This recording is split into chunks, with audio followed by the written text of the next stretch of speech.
Good evening, everyone. While we wait to begin, just checking. Can you hear me? Can you respond in the chat box? Yes, sir, we can hear you.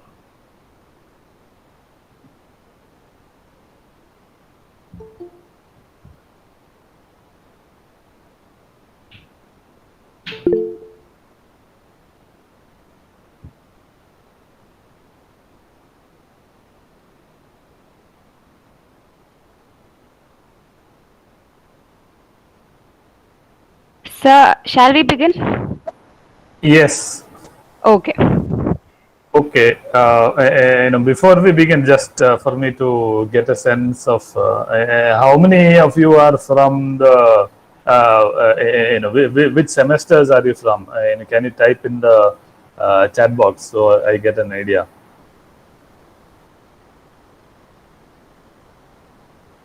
All of you.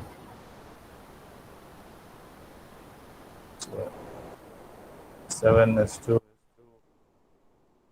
4 out of S2s.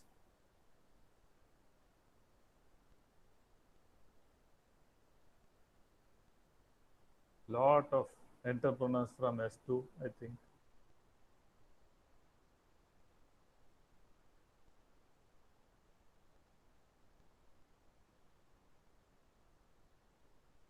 Okay, yeah, that gives me an idea. Which branches?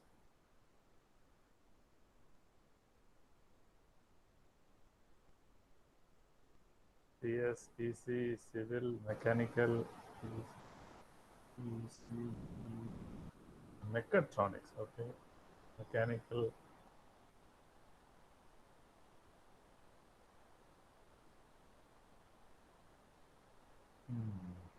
Okay.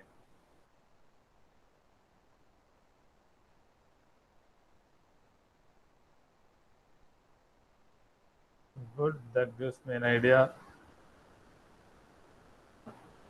How many women from mechanical? I was also mechanical.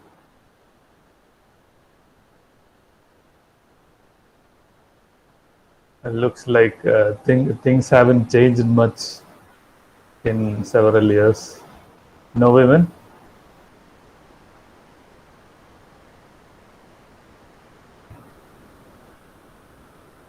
Okay. Yeah, so let's begin. Uh, Okay, sir. yeah. Good evening, everyone. Myself, Reshma M S, Junior Chief Creative Officer of IEDC Barton Hill. It's my pride and privilege to welcome you all to the Design Thinking Workshop organized by IEDC Barton Hill in collaboration with IEDC MEC. First of all, I'd like to invite the speaker of the session, Mr. Anand M S, Program Manager at Trinity Skillworks, who has previously worked in the government consulting practice of PricewaterhouseCoopers. Hearty welcome, sir. Next, I invite each and every one of you present here on behalf of IEDC GCBH and MEC. Hope you guys will enjoy the session. Just a little housekeeping before we get started. There will be a Q&A session right after the talk where you can clear your queries with our speaker. Now, without further ado, we can move on to the session. Over to you, sir.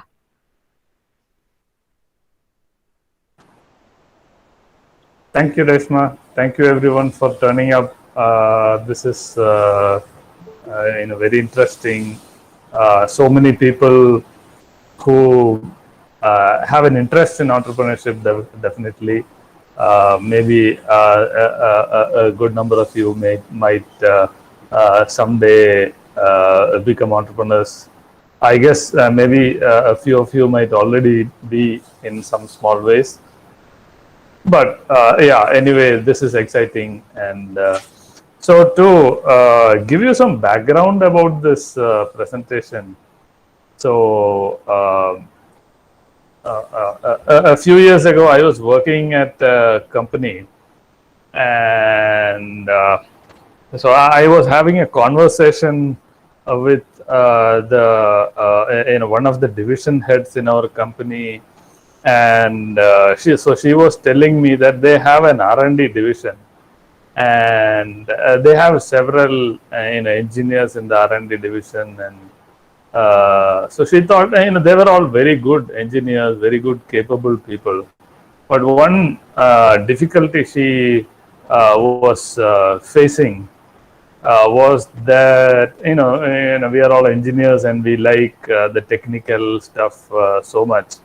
So whenever she asked them to design a concept or a new product or an improvement in the existing product, they will immediately start designing.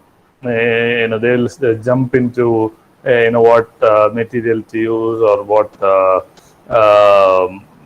what thickness something should be, or on the electronics side, what microcontroller to use. They'll start designing the circuits.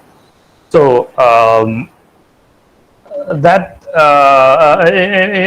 they had this eagerness to dive straight into the technical aspects of it, and so she felt that they need to look at the customer and all of that. What where is this equipment going to be used? What is it going to what problem of the customer is it going to solve? Those things the engineers were not probably getting into enough of. So she was sharing this with me, and then together we planned to have this a small workshop, and that is how we came up with this presentation, which I am sharing with you today. So over time, I have tried to tweak it and tried to add some more examples, maybe remove some of the older ones. So that's the presentation that we are looking at today. And then the other aspect of it is also that design thinking. When we made this presentation, design thinking as a word was not yet around. It may have been, people might have started using it, but it had not been. Most of us hadn't heard of it. Definitely, I hadn't heard of it. I started hearing about it much later. So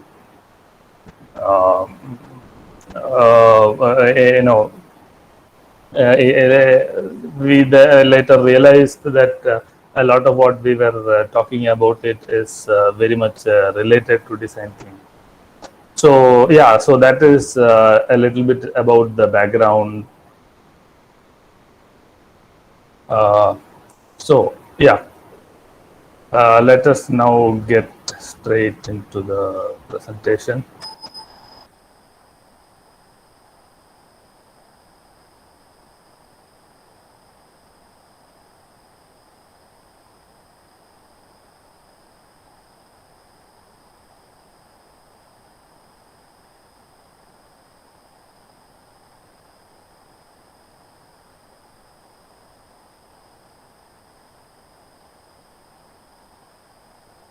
Can you see the screen? Yes, sir. Good. Yes, sir. Okay. So let us first get into what is design thinking and what that design thinking process is. So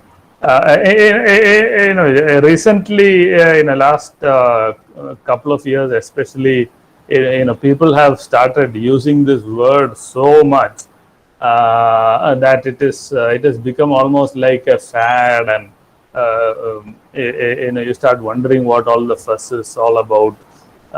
It is also a little bit of a vague concept for a lot of people. What is design thinking? How is it related to design?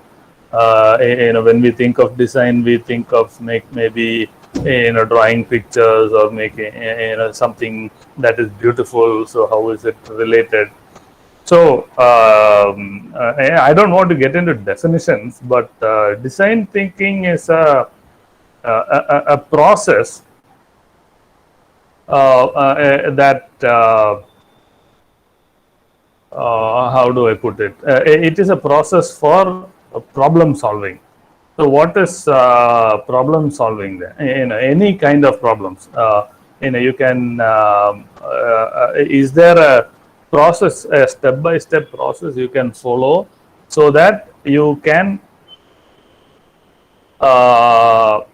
sort of solve any kind of process. So design thinking came about as a kind of generic, very general, broad step-by-step process you can follow to solve any kind of problem, whether it is engineering problems or problems in life,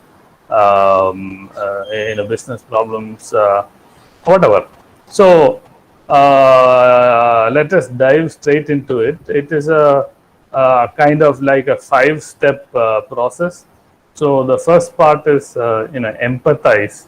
So empathize means you might know the meaning of the word, how to feel one with whoever you are trying to empathize with. You become the other person and try to see from that person's perspective. So in this case, design thinking, it is your customer. So customer is anyone who is having a problem, whose problem are you trying to solve. So that person is the customer in this case. So you need to empathize with the customer. Then you need to define the problem. You first understand that person, then you need to you might find that that customer has a lot of problems, but you need to define one of the problems, or one or two or three, and a part of it that you are trying to solve. What is it that you're trying to solve? So that is the definition stage. Then the next step is ideate. How think of ideas. You do brainstorming and all that to come up with various solutions that can potentially solve the problem. I use the word potentially because you will never know actually whether a particular idea will work when it is actually implemented. So that is how you come up with ideas, and then you need to prototype it. So prototyping is a quick way to figure out whether the idea will work. And once you build the prototype, you test it, you try to use it, and then suddenly you find that actually it was not such a great idea, or you find that it seems to be working, but these things need to be improved.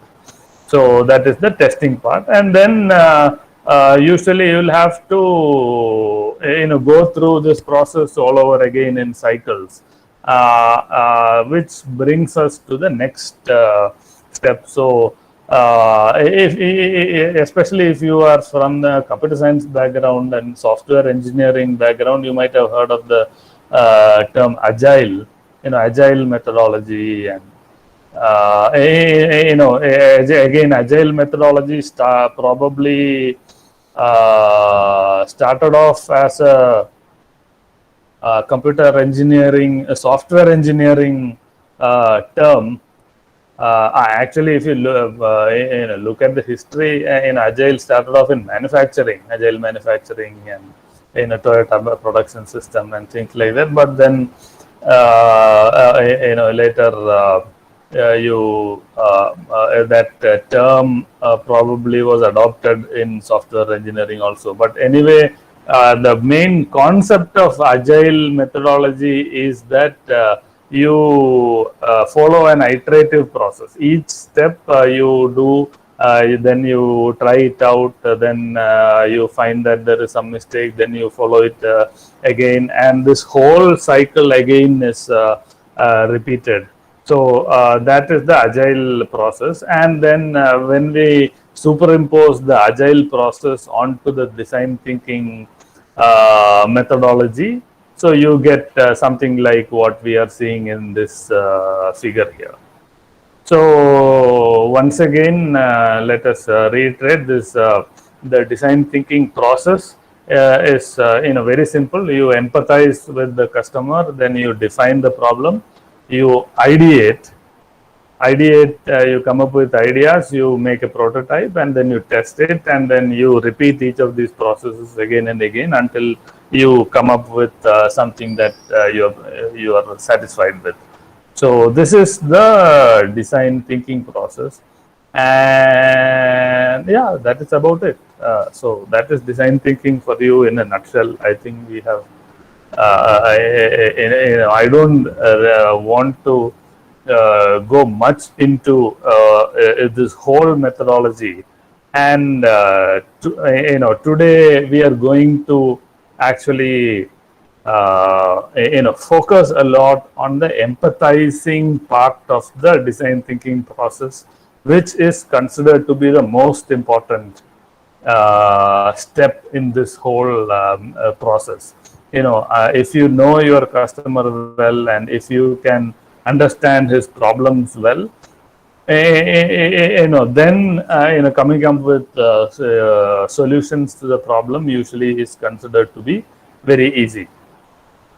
So that is where the empathy part is. So let us try to dig a little deeper, explore that empathizing part a little deeper. So, which do you think is the world's best motorcycle? Can you write in the comment box?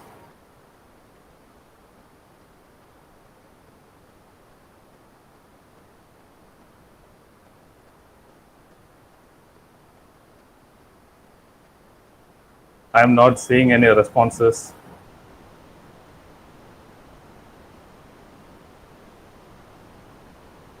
Okay. Amil thinks it is the Harley Davidson. No other responses? Ducati is a brand. Harley Davidson is a brand. So are all the motorcycles from Ducati or Harley Davidson great? What do you think? If anyone wants to unmute and make any comments, you feel free to do that.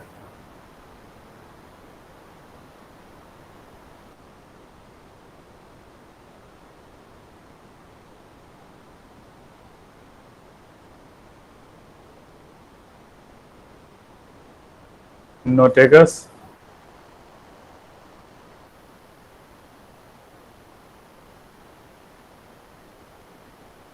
Honda. Ashwin thinks Honda is the best one. Ashwin, would you like to elaborate why?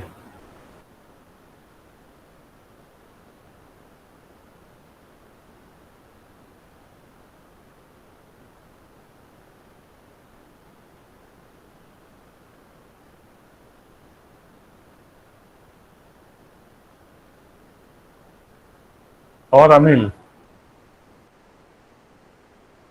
Ashid?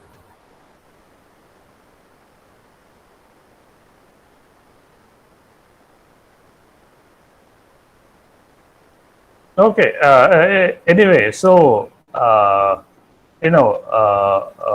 it would also depend on what you want to do with the motorcycle. So if you are into dirt biking and off-roading and going up the hills and all that, probably there are some of these Kawasaki and Hondas dirt bikes, and nothing really to beat them at that. The light, nimble ones. If you, most of the time I hear, whenever I ask this question, most people reply that their favorite motorcycle is the Harley Davidson. So that seems to be really the iconic motorcycle brand. But it is best used when you want to do long distance cruising, and especially when you have friends and your gang or whatever you are into to share the ride with, and that is what a Harley Davidson is good for. A Triumph Rocket here might be very good when You want a performance tourer where you are still, it's still a tourer, but you also want that adrenaline and rush, and that performance is required. If you are into speed biking and you want to burn rubber and take tight corners and all of that, then nothing to beat the Hayabusa. But if your purpose is to this is this was probably a few years ago. If your purpose is to take your catch of fish from the Nindagara harbor in Kollam. I am from Kollam, by the way. So from the Nindarak harbor to the Chinnakada market, nothing to beat the old MIT. So which is the best depends on what you want to do with it. So that was the point I wanted to make.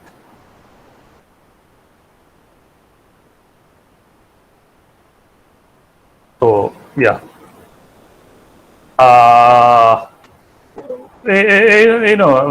some of you at least might have heard of the story of the the jeans, the denim cloth. It's one of my favorite designs, and probably one of the world's most popular designs. And the story behind it is very fascinating. At least I found it very fascinating. So during the time of the gold rush in California, the people found out that there is a lot of gold in California, and people were rushing to get hold of their share of the gold.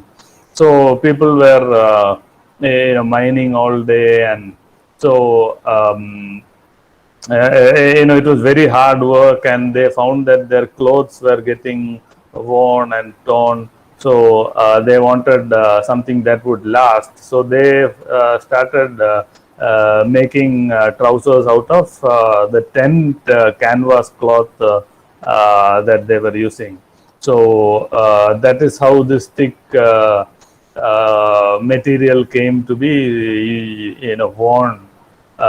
People started wearing them, and then to prevent it from tearing off, that is why they started doing the double stitching, that is which we associate with denim cloth and your jeans, and which everyone these days wears. And again, the brass buttons and the rivets were all meant to make it last longer, especially the rivets in the pockets were because whenever they find samples of rock, they want to put it in their pockets, and then to make it the pockets last longer. That is why these rivets were used. And even with all of that, people it is still very hard work. People were kneeling down on their knees, and that is how the knees become torn, and people would wipe their sweat on their trousers, on the thighs probably. So it becomes more worn, and the faded, and all of this comes from those my old mining days. So the reason it became popular is also probably because of especially in the US, a culture which celebrates outdoor life and people's hard work and enterprise. So this piece of clothing also represent in all of that the dignity of labor and all of that. So that is why I said that is one design, so to speak, which I really love. So yeah. I hope all of you remember the old 25 and 20 and 10 paise coins, that used to be around. And on the right, you can see the coins that we use these days. So the people who really will start cursing and become very emotional when they see this would be the bus conductors, because they are the ones who are suffering because of the design change, and probably also the blind people. You might already have guessed that the first three, the designs on the left, anyone can know, even at a glance or without even looking at it, by feeling it, which denomination it is. While the 1 rupee and 2 rupee coin, even with perfect eyesight, it is so hard for us to figure out which is which. Or even some of those 50 paise and the small 1 rupee coins also very hard for us to distinguish. And the people who suffer most are the bus conductors, who have to distinguish between these in poor lighting and in a crowded bus. And I mean, crowded, all of that might be, several years ago, when people used to travel in buses, those good old days. So anyway, so that is again, is it a term that we usually associate with, when we say coins, do we think of it as design? So who are the people we need to consider, when we are doing something? So just to reiterate again, my attempt in this is, as part of introducing you to the design thinking process. I want, and the reason I focus on empathy is, I think we should learn to see from the customer's perspective, and using some of these examples to sensitize you to the various aspects of seeing from the customer's perspective. So now, when we talk about design, it is very difficult to not talk about Apple. And we might be revisiting Apple a few times during this presentation. So this is, at the bottom on the left, I don't know how many of you were following technology and computers at that time, but that the computer that you see at the bottom left is the first iMac, which you might have heard that Steve Jobs, he of course he founded Apple, but at one point he was chucked out of his company, and then later when Apple again went into bad times, he was called back into the company, and then rest is history, as they say. He turned around the fortunes of the company, and that is how the story goes. This iMac was the first computer he introduced after he came back to Apple. So in those days, it was revolutionary. If people who were following technology in those days would remember, till then the computers, all the computers in those days were very boring looking, and the same old beige color, and somebody somehow it was like somebody had dictated that computers have to be in this boring design. It was after the iMac came that computers started to have these jassy colors and translucent casing. In fact, even that single box design, the revolutionary design for the mouse, all of that came after Steve Jobs came back. So he made it look so good, and even the operating system was gorgeous. So they made the button, the first quote I have put here in this page. We made the buttons on the screen look so good that you'll want to lick them. So Steve Jobs said that. So it looked like candy, and you really wanted to, you really would feel like licking them. So for people in those days, it was revolutionary, really, if you remember that. So it is the same person who did all this, who gave so much importance to the aesthetics of the design. It is the same person who said the second quote here also, that design is not just what it looks like, it is also what it how it works and how it makes you feel. And so those are the two competing aspects of design. And these both these words come from Steve Jobs. So what you see here, on the left is the Rolls Royce, the insides of the Rolls Royce, and on the right is the BMW. For most of us ordinary people, both these are luxury cars and out of reach. But for people who own these are completely different cars. BMW is for poor people, and they are in completely different segments. But if you look at the interiors, if you look at the back seat, BMW is like so compared to the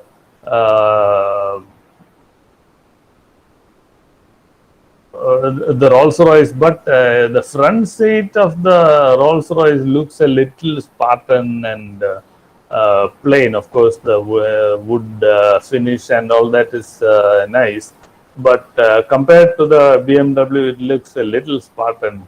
The reason for that is that the Rolls Royce is meant and designed to be chauffeur driven. Most of the people the owners of the Rolls Royce travel in the back seat, maybe attending video conferences or having another guest with him and discussing business or whatever. While people who buy BMW are people, owners, of course, rich people, relatively speaking, people who love driving and performance and all that the BMW gives, German engineering. So those are the people who buy the BMW, and therefore that design reflects in the you look at the respective vehicles and you can see that see the difference for yourself. Again, design, another aspect of it is the attention to detail that goes into.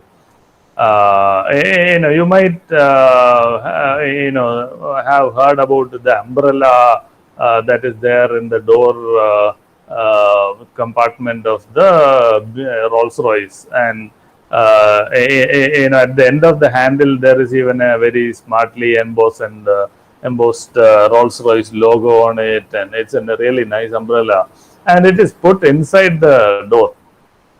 So you might want to think about why no other car, even luxury cars, have that kind of an umbrella. It is a simple thing to put there, but nobody has done that. If you really think about that customer and how it is getting used, then you will get the answer why. One reason is that to understand, first you have to think of imagine yourself sitting inside a BMW and then try to take out that umbrella. Then you will understand.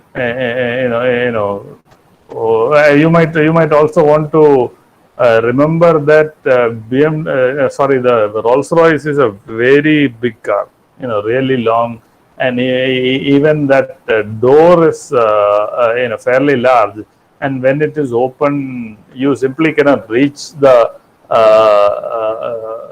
other end of it. which is why it has a button to open and close the door, because you cannot pull it in. It is so large. So how do you think that umbrella comes out when you land up somewhere and it is raining? How do you take out the umbrella? So the reason is that usually people who come in a Rolls Royce, they have people waiting for them to take out the umbrella and hold it for them. So that is why only the Rolls Royce has something like that. So that is the kind of attention to detail that goes into various kinds of products, how various aspects of the detail. For example, even if you take any car, one of the things which all car manufacturers design, of course, these days you talk about keyless entry, and keys are not much of a factor, especially for the higher end and even these days even entry level cars. But in those days, people even used to design the feel of the when that key goes into the keyhole. It should not be too tight, but it should not be also be loose inside that keyhole, so that it should feel slick and you should feel nice about it. And they take care to design that feel. So that is the kind of detail that companies go into while designing a product.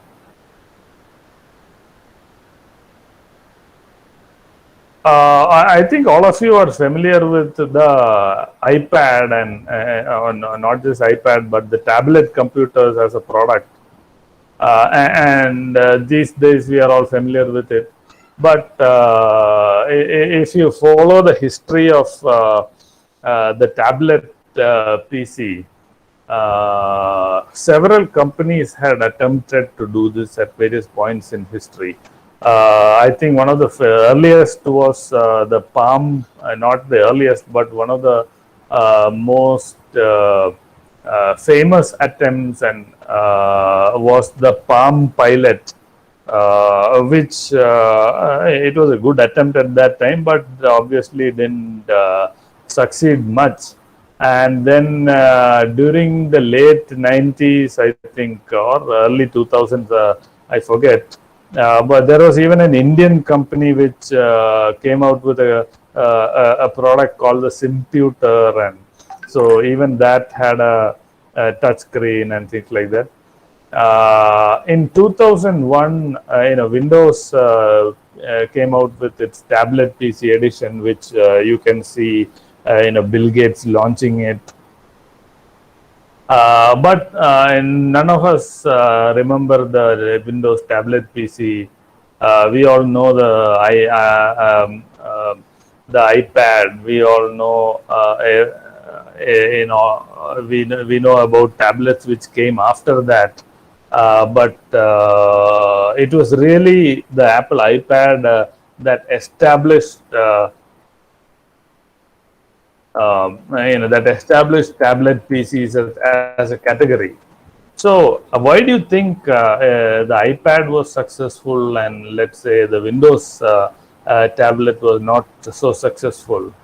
People say that one of the main reason was that Steve Jobs was able to foresee and imagine that in his head even before the product was being made. When he was trying to design the product, he was able to imagine that this is going to be, this is not a small computer, this is not a small laptop or a desktop PC, but this is a completely different product which you are going to use with your hands, and you want it to be interactive. And so historians say that this product had been in Steve Jobs' mind for a long time, even when Bill Gates was launching Microsoft this Windows tablet PC. They say that when he saw that the Windows tablet PC had a stylus, a small pen-like stylus to interact with the tablet. And the story goes that when he saw the stylus, Steve Jobs apparently sighed a sigh of relief and said that okay, he hasn't got it; it is not going to work. Because Steve Jobs really believed that it is not the stylus, but most people are going to use, most of the time they're going to interact with the tablet format using their bare hands with their fingers. They want to touch it and feel it, expand it, pinch, zoom, and all of that was revolutionary for those times. Both the iPhone and later the iPad. Those were the features which really he was able to imagine, and he also could reimagine that it is not just a smaller PC. People are going to be using it for completely different purposes from a PC. So the software itself will have to be redesigned from scratch. So you look at the interface, and the icons are much larger, so that it is easier to click when you operate it with your hand, and especially if you are having very large hands. So he redesigned it from scratch. Even inside the applications, he simplified the interface, and larger icons everywhere. All of that, that whole experience was redefined, and that is how the Apple iPad become a category defining product, and that's when people really started using tablet computers. So much for the Apple iPad. Again, like I said, we are going to be revisiting Apple, and really, when it comes to design, there are so many stories around it, around Steve Jobs and Apple. So this is, we talked earlier about the first product which Steve Jobs launched after he came back to Apple was the iMac. And the next major product release was the iPod. So again, those of you who remember the old Walkman, and how you had to rewind the cassette and change the batteries every so often, and those are the products we used to use back then. So the story goes that one day Steve Jobs called his design and engineering teams together and said that oh look, we are going to make this new product. And it will be a music player, and the story goes that he took out a credit card from his pocket and put it on the table and said it has to be the size of a credit card, and it has to hold all your songs, and it should be all white. And then one of the engineers apparently said, sir, that is not possible because headphones are black. We might laugh at it now, but back then, they also laughed at it after one of the engineers said that. Suddenly they realized that was true. That till then, if you remember again, during those days, till then, all the headphones were always black. Nobody ever thought that headphones can be white or any other color for that matter. But till then, everyone could only thought of making headphones in black color. So you might be wondering what is such a big deal about the color, but this white headphones went on to define the brand, because you really think about it. The iPod became a very cool product, but when you are wearing it in a crowded bus or a metro or on the streets, the iPod will usually be hidden away in your hand or inside your pocket. The way you flaunt that you have an iPhone or an iPod in your pocket was because you have a white earphone in your ears. So, and the distinctive shape and the color of the earphones, went on to define the brand and how other people saw it, and it was so integral to the design and that whole how that whole brand was built up. So that is about the color white.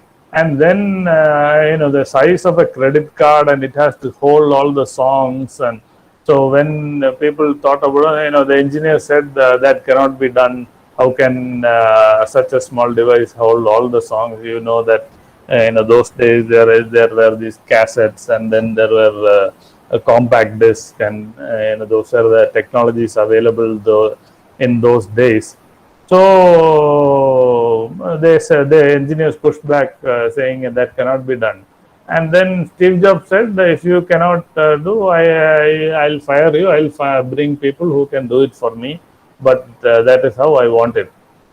So that is the reason I mentioned that how somebody realizing that what is important in a product, and what is important for the customer. One of the biggest things about those days was for one cassette could hold only a few songs. Holding lot of songs. So finally, the engineers solved the problem using one was using the MP3 format, and I don't know if it was MP3 or the what is that other format, AAC or some other format. But anyway, the audio compression technology was very important for achieving this mandate of holding all your songs and in that credit card size. And it was also the first device to use a portable micro hard drive inside the device. And that is how in those days, with the latest available technology of the time, they solved the problem. So it is about prioritizing what is important for the product and for the customer. And then designing is also about using the latest technology, but not for the sake of technology, but for the for meeting or solving a customer problem. So you should use the latest technology, but that should be for solving a problem. And then even the user interface, if you just one dial, and with which you can scroll if you rotate it with your fingers, and then the minimal interface, all of that was revolutionary for that time. So that is how the iPod then became the next big product, and that is the product which really turned the fortunes of Apple, and Apple started making money.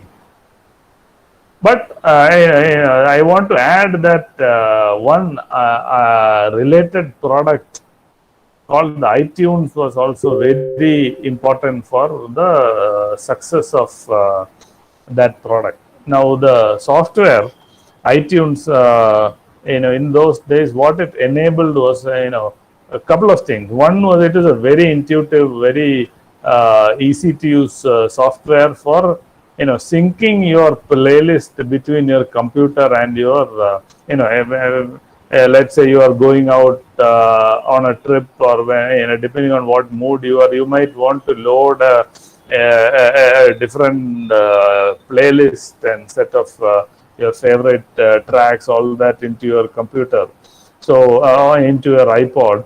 So iTunes enabled you to do all that very smoothly. It was a very intuitive software for those times. In those days, anything that was available were very clunky and difficult to use. So that is one thing iTunes did. So the users loved the overall experience of using this iPod that as a product. But one more very important thing which iTunes did was iTunes was also an online store, and this was again very revolutionary at that time. First of all, online commerce was just taking out. This was one of the earliest successes of the e-commerce story, which we all take for granted these days. But that time, this was one of the earliest successful e-commerce stories. And what it, the interesting aspect is what it did to the music industry. So when this MP3 format came out and the internet and all of that came out, people started sharing their music with each other. That so much so that the music industry was bleeding money. So far they were making money by selling the audio cassettes and the CDs and the digital right, not the digital right, but the copyright to show it. And that was how they were making money. And suddenly everyone was pirating music, and the whole music industry thought that this was the end of the music industry, music as an industry, and they couldn't figure out a way to make money out of it. So that is when iTunes came, and what they found, so this iTunes, on the iTunes store, you can buy songs for 99 cents. And that was a very sweet price point for Americans, that it is not too expensive, it is very affordable, and you find that it is very easy to buy once you have set things up. That people actually started buying songs. People started buying music. This was revolutionary for that time. So far people thought that now this is the end of the music industry and nobody will ever buy.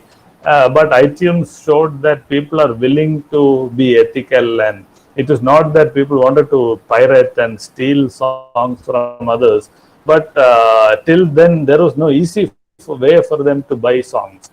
So that is what iTunes did, and it turned around the fate of the music industry. Then it was so important for that in the history of music, that after that, and for that, after his death, Steve Jobs was awarded the, I keep forgetting whether it is the Emmy or the Grammy that is given for the music. Anyway, he was given that award after his death for his lifetime contribution to the music industry. So that much important it was. And one other thing it did to the music industry was that till then, whether it be cassettes or records or CDs, music was always sold as albums. And after iTunes came, people started having to buy, they can buy individual songs, so that albums started becoming irrelevant. So till then, what people used to do was there will be one or two good songs, and then 5 or 10 other crappy songs, and they would all bundle it together into an album. And the crappy songs also got sold because people wanted those hit 1 or 2 nice songs they wanted to hear. So that is how the industry used to work earlier. But after iTunes came, people could choose only the songs that they like to hear. So these are, now you are beginning to probably understand how the various design choices affect even a whole industry. So now we have been talking about empathy and understanding about the customers. How do we understand the customer? So Steve, the quote below is from Steve Jobs. He said that there is no point in asking customers what they want. They often don't know until you show it to them. So people say that Steve Jobs' market research was he would wake up in the morning and look at himself in the mirror, and then he will decide what the customer want next. Because in all the products he came out with, people never had heard of it. So back then when people were using Nokia, hand mobile phones, if somebody had asked people, whether they want a product, a mobile phone without a keypad, nobody would have said they would want one. But when iPhone came, it changed. So similarly, there are a few other examples. So one of the very famous one was during the late 90s. British Airways did a market research among their prime, business class and first class customers, what they wanted, and there was a questionnaire, and the interviews were done, and everyone said they wanted better seats, more leg room, they wanted to lie down, they want better menu, more in-flight entertainment. So British Airways spent a lot of money to redesign their airplanes, and they gave what the customers asked for. They were given bigger seats, more softer and more comfortable seats. Maybe you could lie down, reclining, or whatever. More leg room.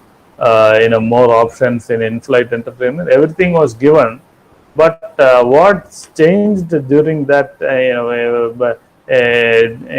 around the turn of the century, was that people started using laptops and all of that, and suddenly they don't want to do anything else in a plane, other than catching up with old work, pending work, or if for entertainment they will have their own collection of movies or music or whatever, maybe play games or whatever. They could deal with all of that themselves. They just wanted one thing, which is a way to charge their laptops.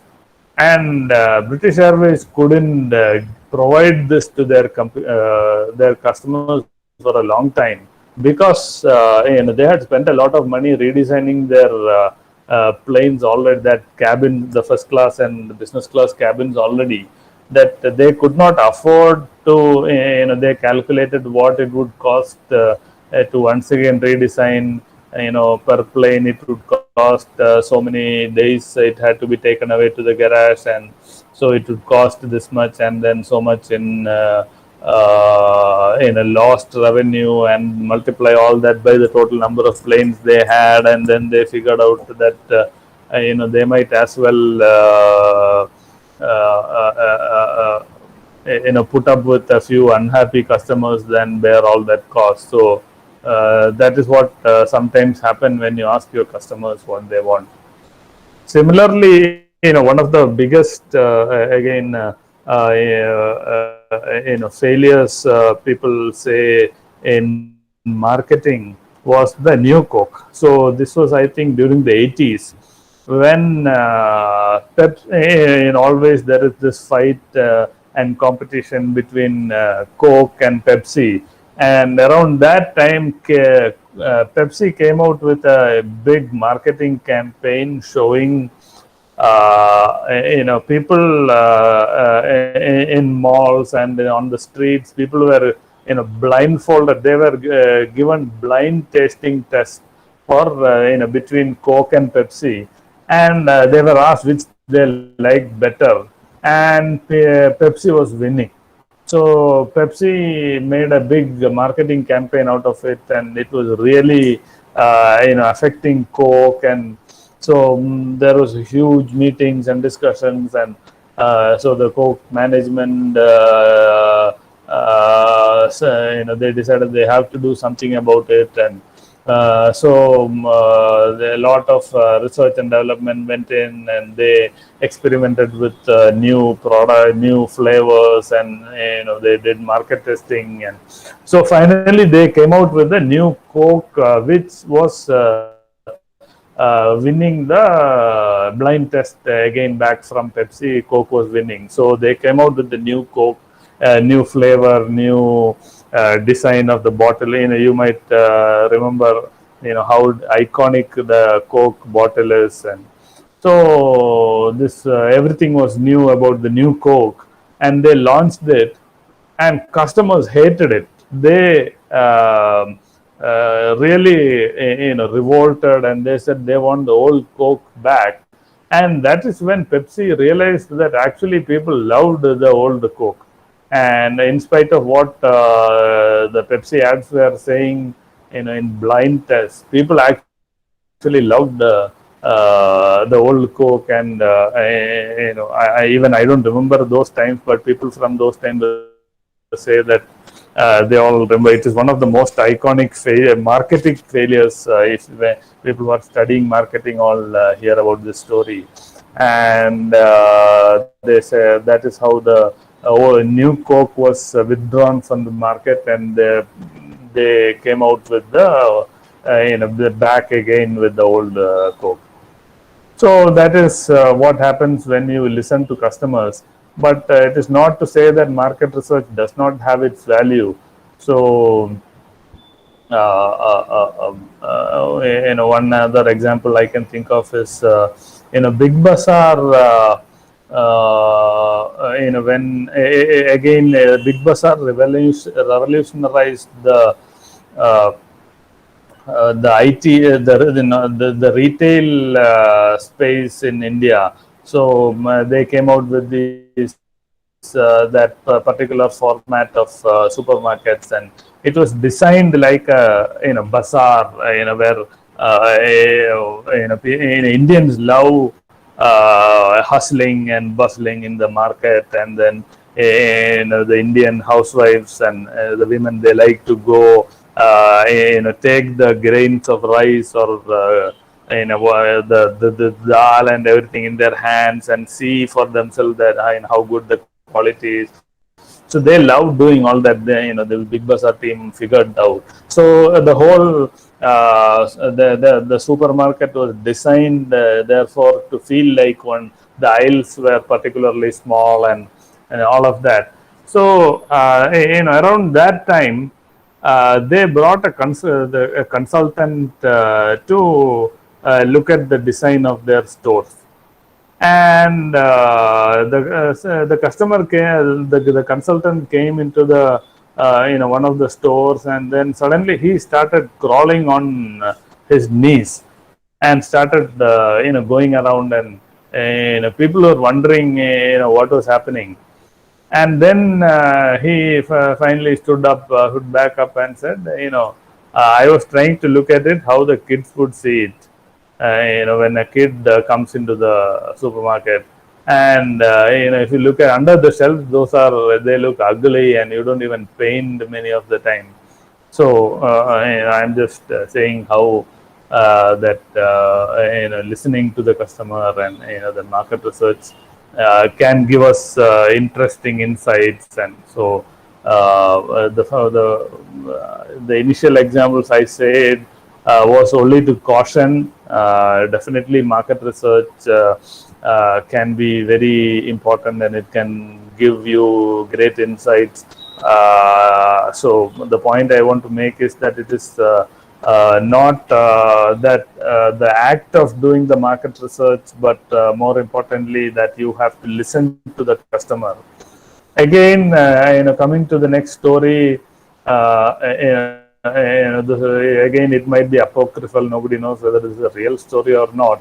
But the story goes that one of the guys who was running a milkshake stand, he started observing his customers, and he found that actually people are not coming to buy a milkshake.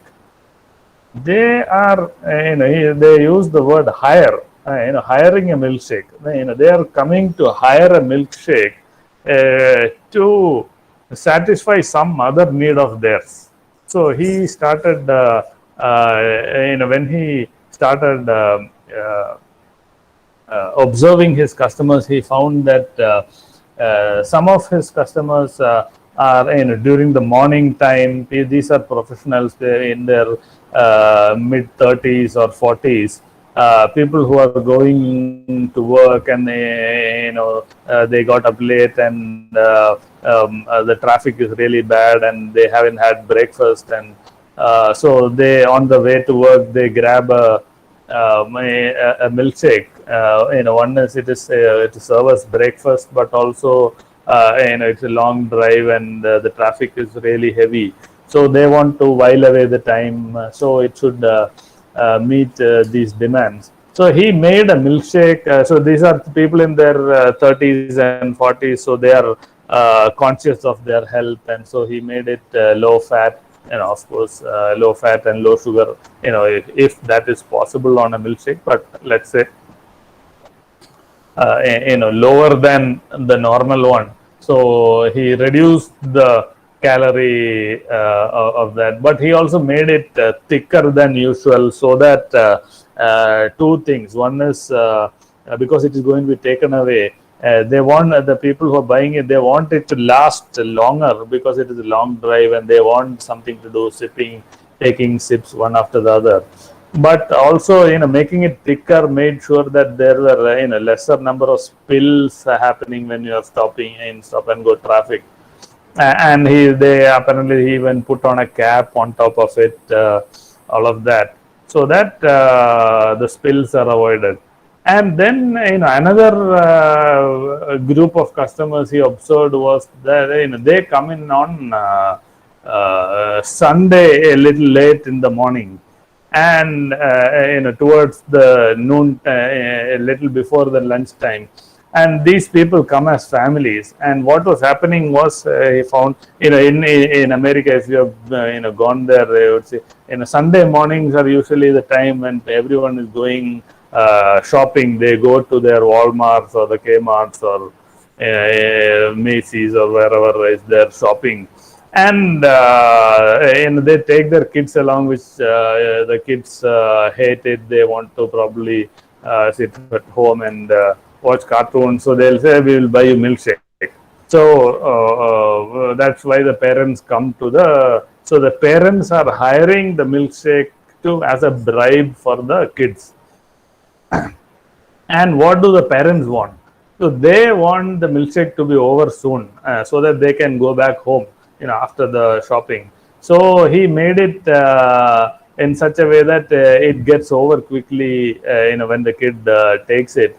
But he also added tutti frutti and sherry on top, and made it colorful to make it attractive for the kids. So that is how, even for a simple product like the milkshake, depending on why a customer is purchasing it, you can design it differently.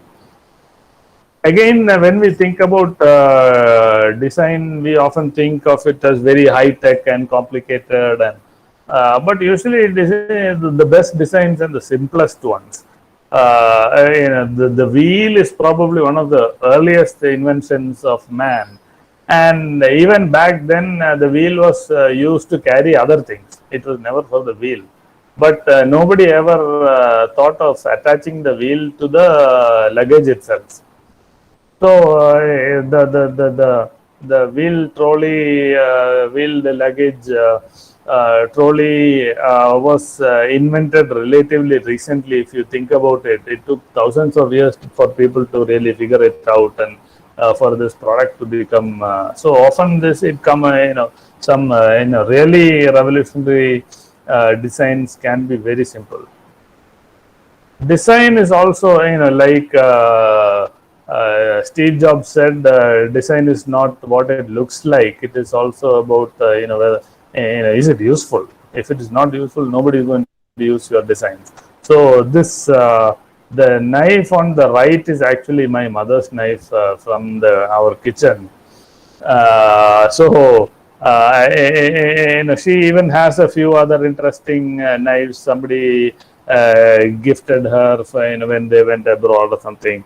I think one of her brothers gifted it to her, so she has a couple of nice looking knives. But she always uses this plain carbon steel knife, which is there. It looks ugly, but when I started to learn cooking and I started cutting vegetables, I found out why it was so, because the carbon steel knives are easier to sharpen and they stay sharp longer than the stainless steel knives. So that is, it might be ugly, but it is much more useful. So design is about usefulness and utility. This picture is that of the Kollam railway station, and something similar you can still see in this photo was taken a few years ago, but still this is a very familiar sight in a lot of railway stations across India. You will find that in parts of the areas you get covered roofs and even covered foot over bridges, but there will be a gap between this. So when you reach the railway station during a rainy day, you still need an umbrella. So then you wonder why all this covered roof and all that, because you will still get wet without an umbrella. So why does it happen? It was then when I started asking around, it was because each is a different tender. So one tender for the covered roof, another tender for the foot over bridge, and different contractors work on it and they finish their work and go.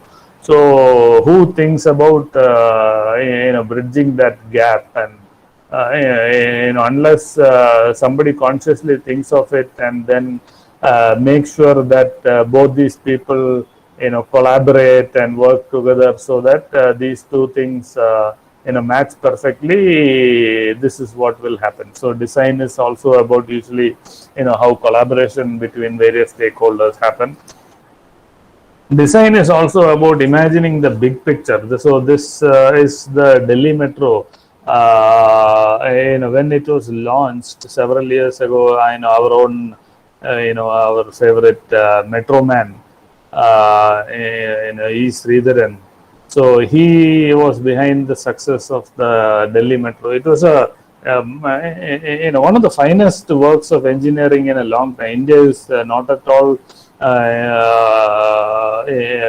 known for any engineering achievements, but the Delhi Metro at that time was completed ahead of schedule, within budget, and it was beautiful at that time. Not just the trains, but the stations, and so people were thinking, it is all beautiful. When it was inaugurated, but people were saying, okay, now we Indians are notorious for spitting everywhere and littering and all of that. So this is what is going to the metro too. That is what everyone expected. But 1 month passed, 2 months passed, 1 year passed, 2 years passed, but still the metro trains and the stations remain spanking clean. So how did that happen? So then I think one day Sridharan himself said, those were all part of the original intention, and when they were making the designs. So they said it remains clean because they had thought about it right from the design stage. So they chose the floor materials in such a way that it would be easy to clean. They design the stations in such a way that there are, it is long corridors and there are very few, narrow alleys and nooks and corners where people can throw stuff and not be seen. So this, the way the stations are designed, it is easy to monitor.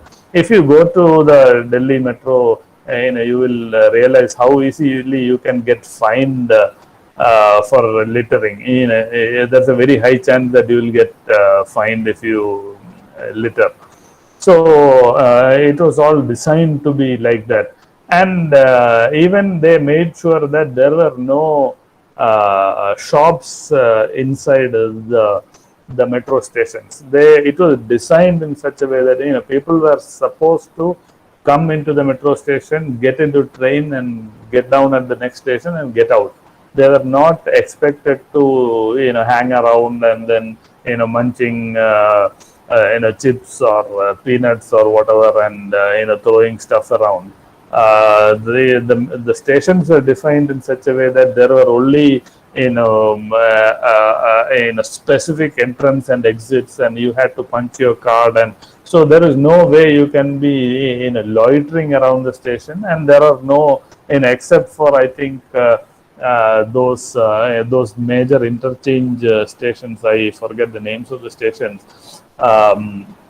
Except those stations, there are no food stalls in any of these metro stations. So all of these together, this big picture was imagined right at the design stage, and that is how the Delhi metro stations remained clean even after years, and in spite of so many Indians, us dirty Indians using those stations, it remained clean.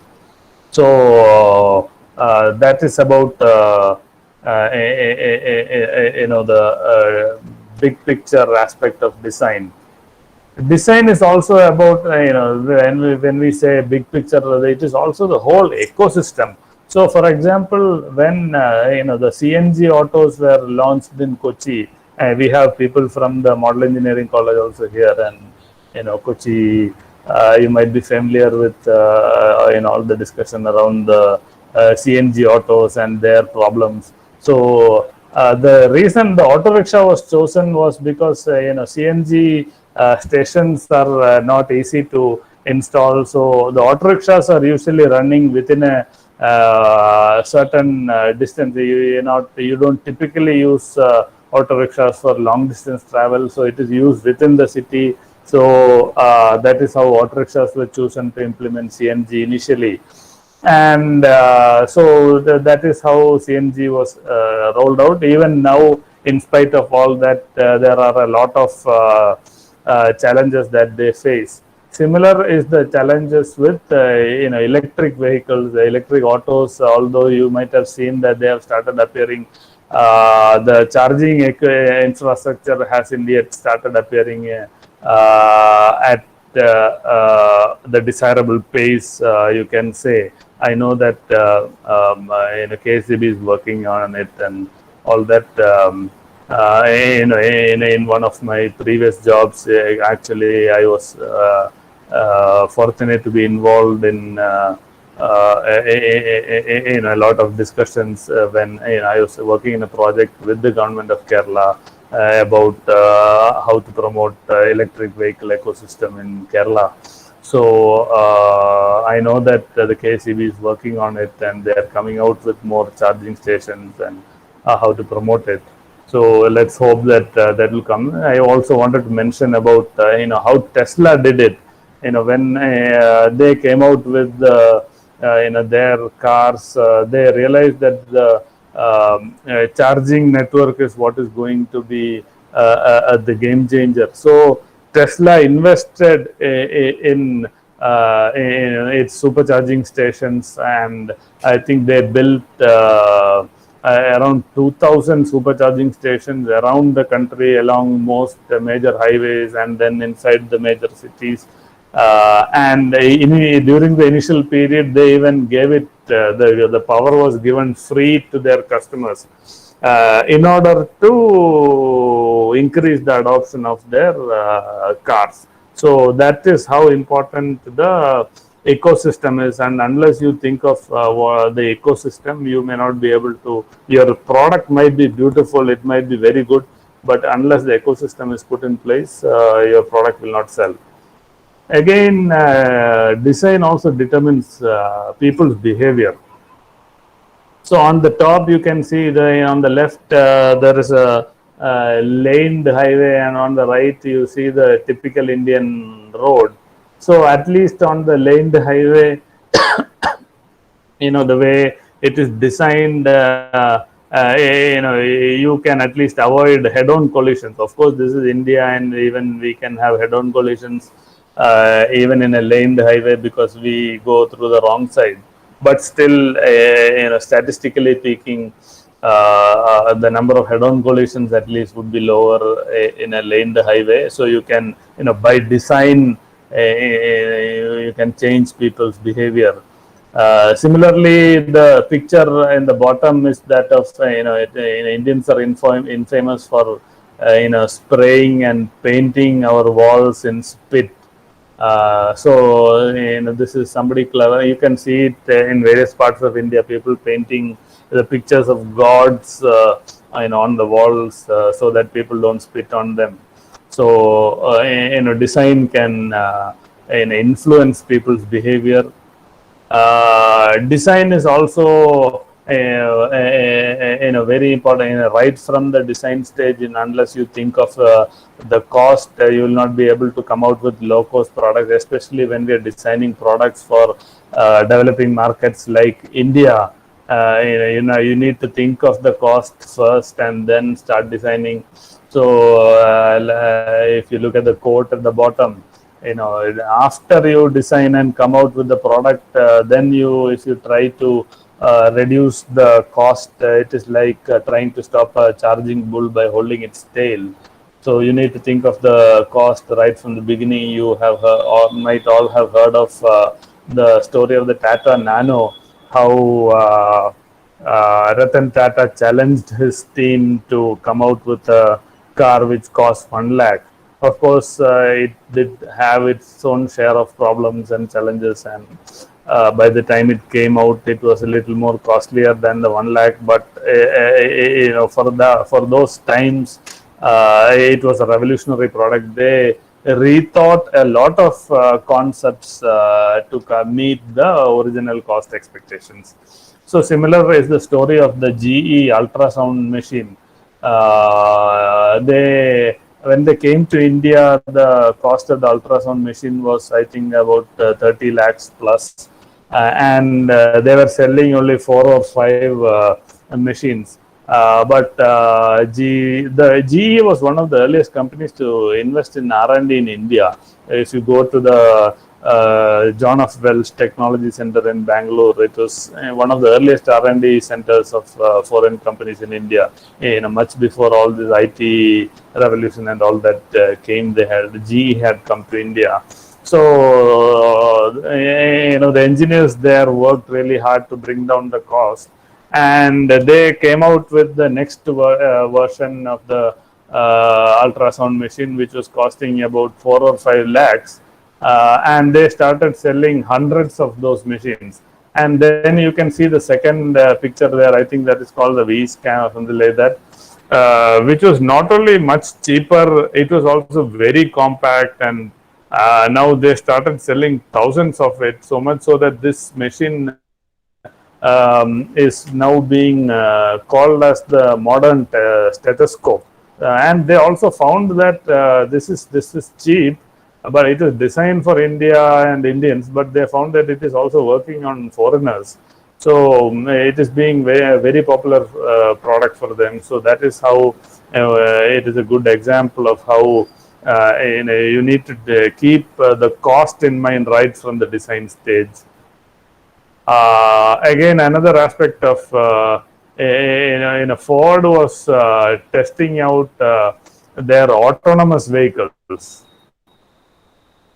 The self-driving cars, and one of the things they did was to they put a man on the driver's seat and disguised him like a car seat, and the man was driving, but for an onlooker it looked like an empty vehicle which was driving by itself. The reason they did it was they wanted to study how people reacted when they see an autonomous vehicle. So that is why they did it. These are all examples of how you try to see from the customer's perspective. I think it is getting men, maybe little more than half of them are men, and they were not buying Gillette racers. So they were thinking, what was happening? Why are they not buying racers? And they found that the Gillette racers they were making with 2 blades and 3 blades and 5 blades, and this 19 blade is somebody was making fun of Gillette. So, but that is the general direction Gillette was going. They figured that this is very expensive for people in India and it will not work. So initially they came out with those plastic, old razor and blade model, but that was also not working. Then they went through various iterations and finally they came out with the Gillette Guard. So the story here is the importance of the story is it is not how to come up with a cheap product, but you should use the latest technology and in all your best design skills to come out with a product which is suitable for your market. So that is how they came out with the Gillette Guard, and very soon that became a market leader in India. There is a little bit more to the story, but probably I'll skip over it a little. To come back to all of it and conclude, let me summarize the design thinking process once again. First you need to empathize and identify yourself with the customer and find his problems and find what are the challenges that customer is facing. That is the empathize phase. Then you need to define which problem you are going to work on. Then you find out ideas on brainstorm ideas on how to solve those problems. You prototype and then you test it, and then you learn from it, and repeat this process over and over and over until you come out with the right solution. So that is the design thinking process once again. But out of all this, the most important point is you need to learn how to get into your customer's skin and become like your customer, think like your customer. I understand that this is the entrepreneurship development cell which is organizing this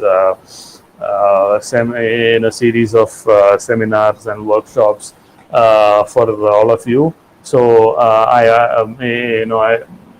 assume that all of you have some interest in entrepreneurship. So I assume and I hope that you will use some of these concepts when you start thinking of what product you want to someday come out with. So I hope it is useful. You can ask questions if there are any right now. Definitely, sir.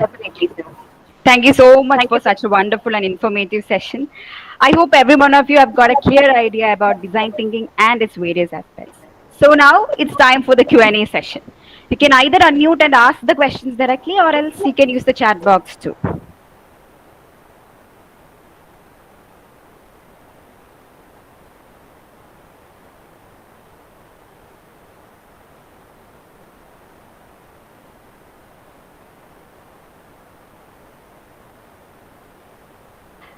Sir, may I ask you one question? Sure. This is actually given by the participants itself. Yeah. Okay. How the process of design thinking is different from traditional market research, and how do they coexist? Okay. So we touched upon it a little bit during the presentation also. So market research is also about understanding the customer. It is market research is one part of the design thinking process. If you look at the design thinking process, and there is this empathize and I define and ideate in all of that. In that you need that empathize part is what we discussed today, and in that one of the important aspect of empathizing and understanding the customer is the market research. So you need to do market research. So market research is usually a big word, and you think that but it is all about meeting people, talking to them, observing them. How do they use the product? So you might have heard the story of forget his name. There was one of the Tata engineers who used to a very iconic person. He every day he would go out, and people would say during lunchtime he would go out, and people saying he is going out to because he doesn't want to do work or something. But later people realize that every lunch time he is going and going to the dhaba nearby where the truck drivers are coming to have lunch. He goes have lunch with them, and he would talk to them, understand their problems. So people would say things like how the Tata trucks, the tire was wearing out quickly, or they are having to grease up the vehicles more frequently these days. Something is wrong. So in all of that, he was collecting all that feedback. So by having lunch with the truck drivers. So there are various ways in which you can do market research, but and it is also a little made a little too complicated than it is made out to be. But and it's very more about talking to and observing customers using a products, and that is really about market research. And but again, the other thing we discussed during the presentation was about a word of caution, especially if you are thinking about coming up with a very market defining revolutionary product. It may not be very useful to ask your customers, because your customers themselves haven't seen your vision. You have a vision about the product which your people might never have seen in the market. So if you ask them, they may not share the vision until you show it to them. So that is one word of caution about market research, but I hope you understood. Okay, sir. So I have actually one more question. Are design skills like technical skills, conceptual skills developed from design thinking? This is actually given by the participant. Can you repeat that once again? Design skills like technical skills, conceptual skills, are these developed from design thinking? So all of these skills are required to solve problems. So design thinking is a problem solving technique. It is meant for solving problems. You want to solve problems for, whose problem do you want to solve? It is your customer's problem that you want to solve. And for that, you need all the skills that you need. You need your listening skills, your observation skills, your technical skills. We talked earlier about how when the Apple iPod was brought out, they used the best available technology that those days, including the micro hard drive and the latest compression techniques, all of that, so that they could fit the so many songs into one small credit card sized device. So technical skills are important. The aesthetic and the finer art kind of skills are important. All of this should come together to solve the customer's problem. That is what design thinking is all about. Okay. Okay, sir. So participants, if you have any queries, you can use this opportunity.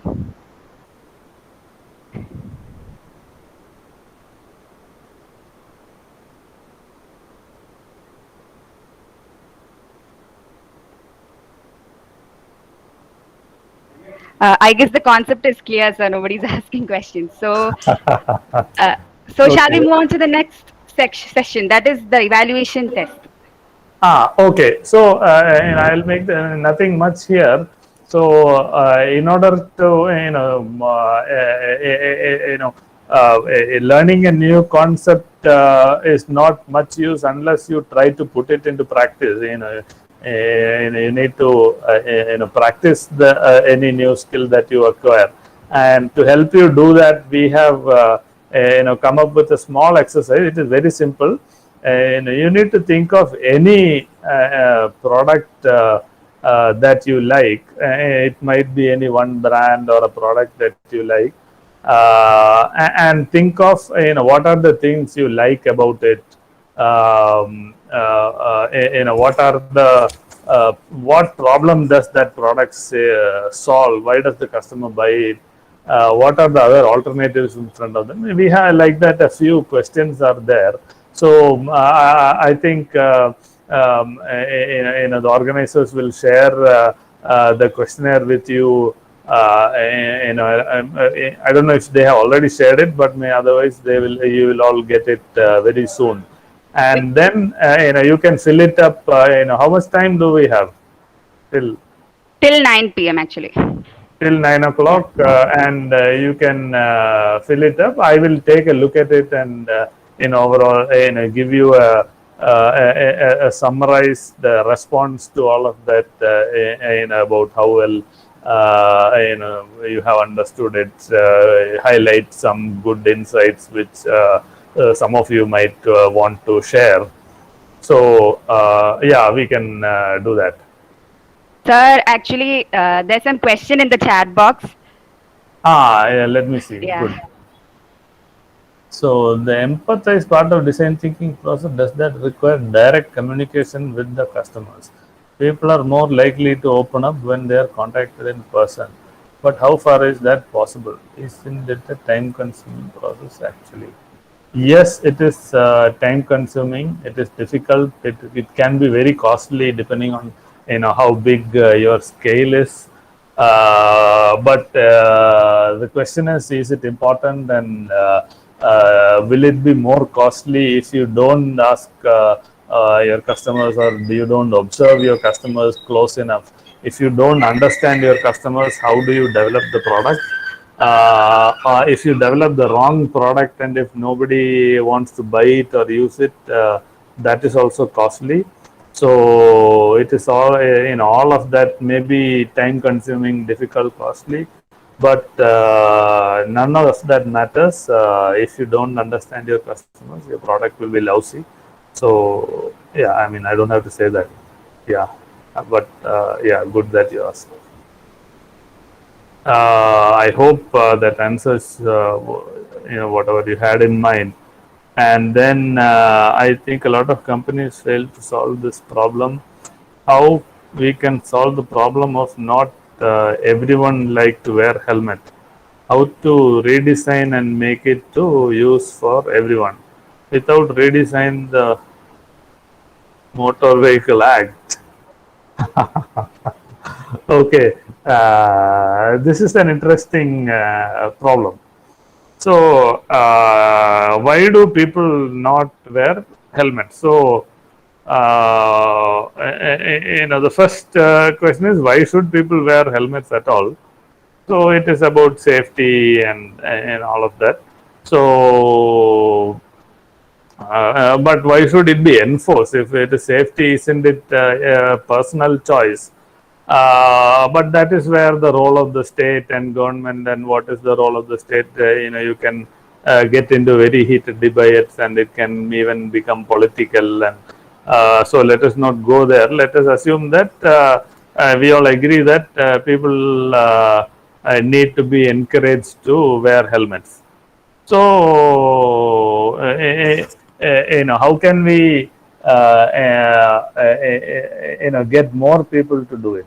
So why are enough people not wearing the helmets? If you think about it, I am again thinking on my feet and thinking aloud right now.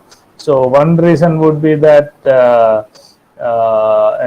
they don't understand the importance of safety and how dangerous it can be for a person. They don't have enough awareness. So you need to bring in that awareness by telling it. Awareness sessions should be had right from the when you are still in school, and that culture of safety needs to be brought in all of that. You can show videos and statistics about how when you fall off a two-wheeler, whether it is a bike or a two-wheeler, how it is the first thing that hits the ground and hits hard is your now these days with so many CCTV cameras around UK, you might have seen many of these videos on WhatsApp and other media about how it is your head that hits the ground hard first. It is almost like cracking open a coconut. So that is what happens. How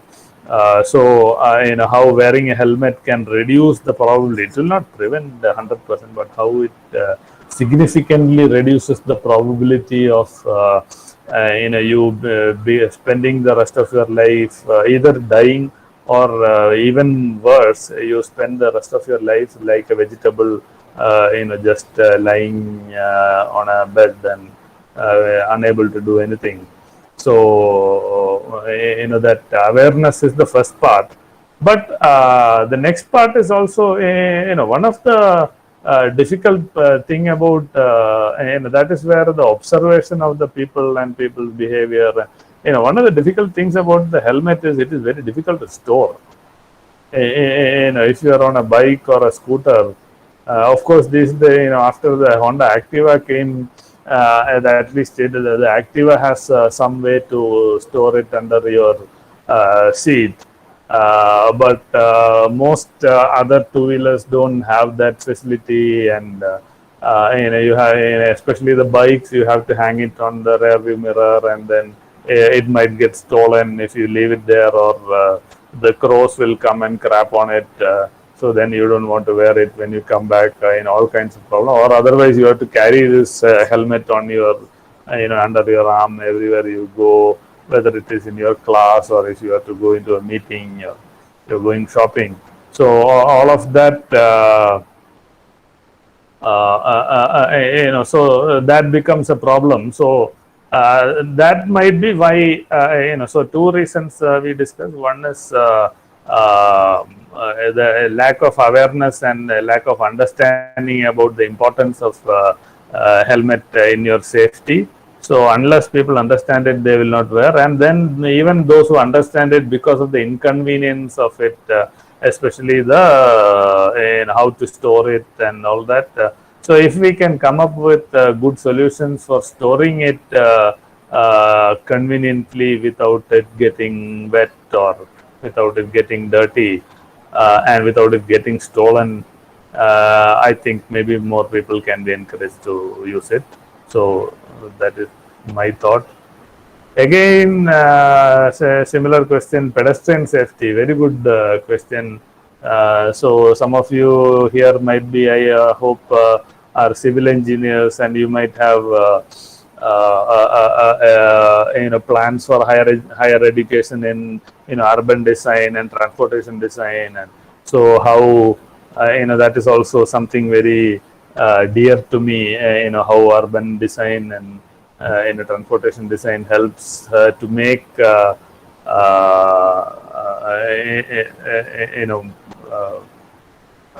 our streets more.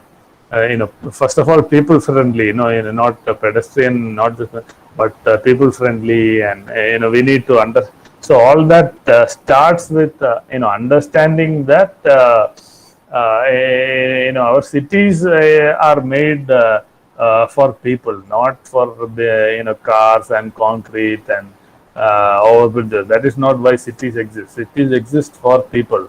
So once we understand that, we can find a lot of different ways in which to improve pedestrian safety. So why pedestrian safety? Why not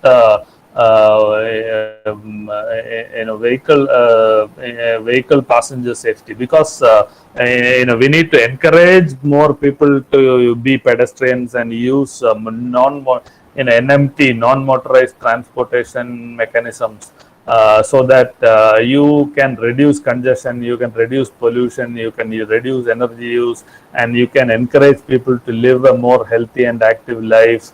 And also, you go to some of these European cities, and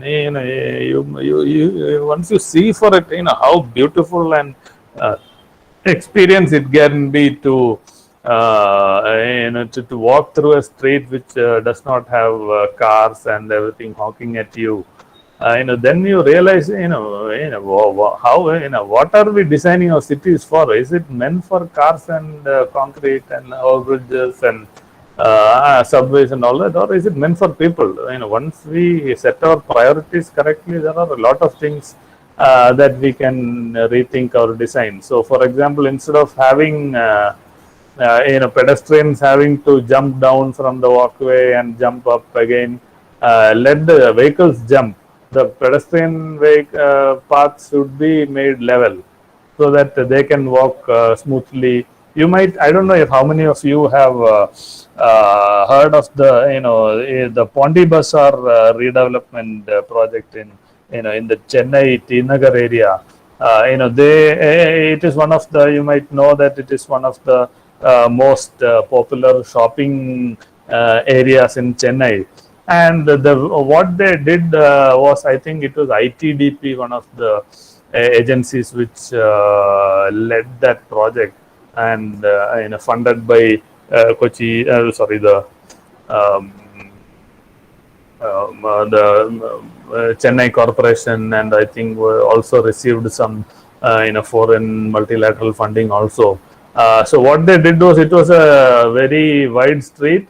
They reclaimed the car carriageways and converted that into pedestrian areas. So they made the walkways wider and made the road, the main carriageway, narrower, so that it can, more people can enjoy the shopping, and even kids can play and run around and be more relaxed and safer also.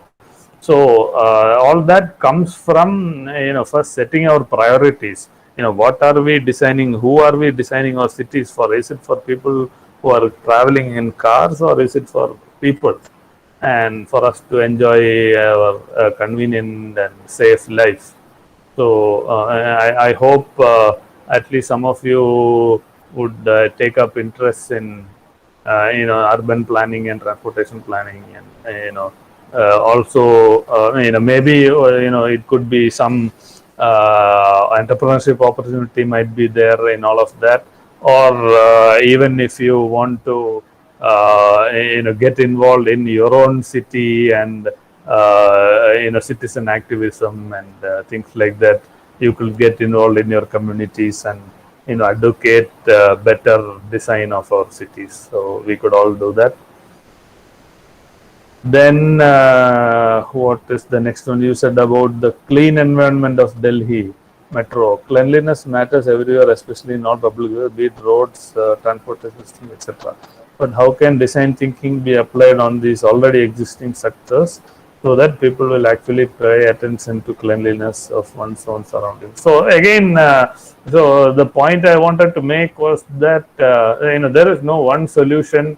So cleanliness is also, people, when we say, we all talk about cleanliness, and then we say that Indians are a dirty people, and therefore Singaporeans or Westerners are clean people, and therefore there is something genetically ingrained in us that makes us dirty and incapable of cleaning up.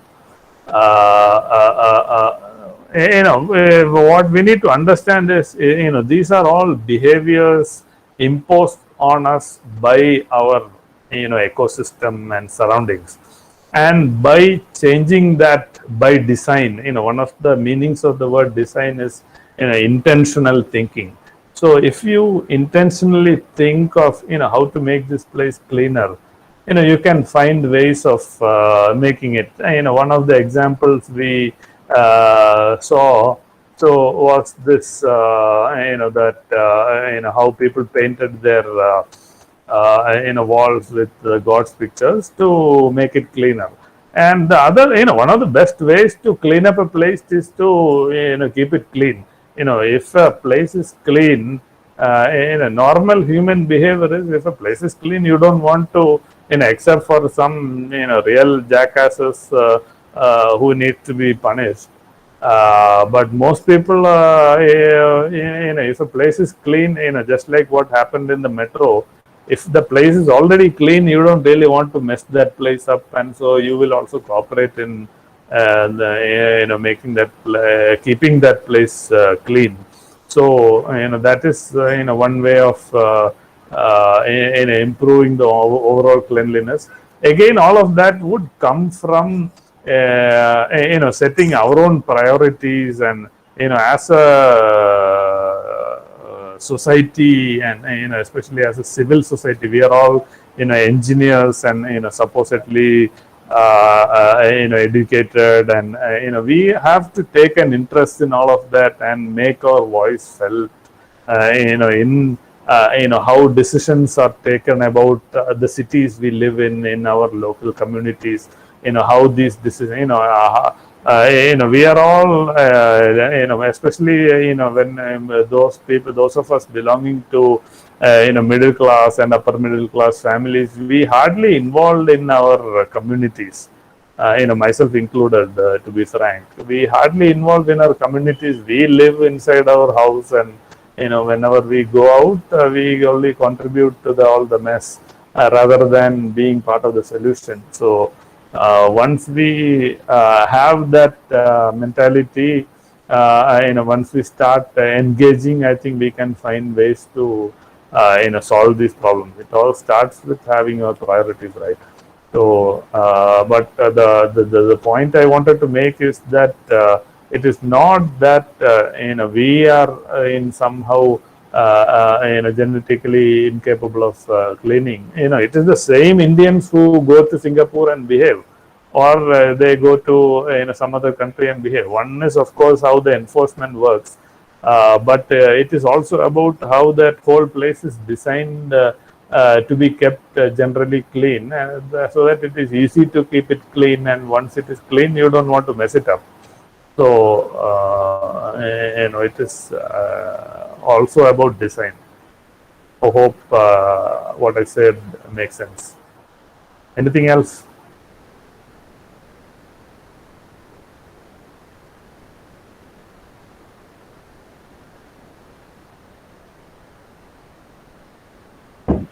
Thank you, Ruby.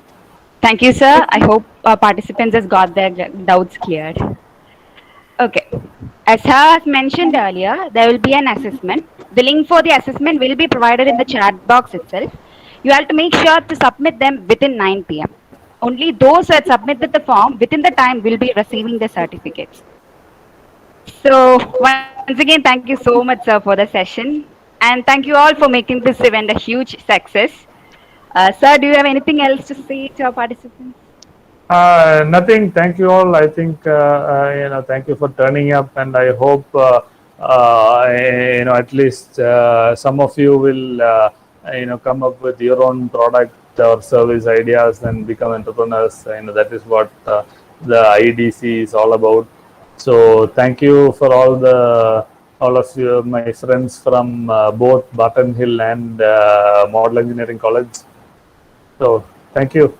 Yeah. Bye. Good night. Thank you, sir. So now you can all leave the meet and start working on the assessment. Thank you. Bye. Thank you. Bye.